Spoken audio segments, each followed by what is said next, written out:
It's death today. Trump's death. I'm taking this as a good omen. Death. What about it makes you fearful? Or what about it draws you in? What does it take and what does it promise? Have you ever thought of that?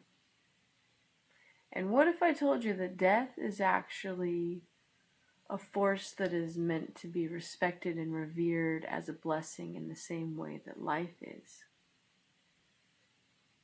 Right? Without death, you wouldn't have life.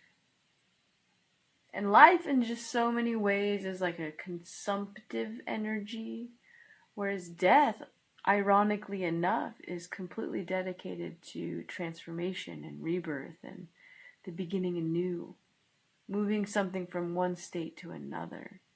So, in essence, it is regenerative to the core, it's transformative. This card speaks of the many deaths that we'll have in our life other than the one physical. You know, the spiritual, mental, emotional, death and rebirth cycles that we find ourselves in.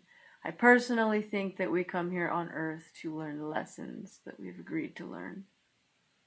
And we find ourselves in these loops to learn the lessons, and every now and again we find ourselves in a space where it's open. Was the lesson learned? Do you get sucked back into the old bubble, or do you start a new one? And that's what this card represents, is that transition phase. And so ask yourself, something has ended.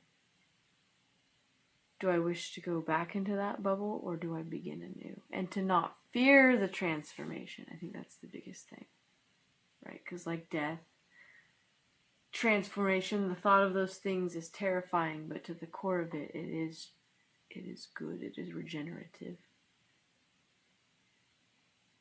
That's it. Good luck out there.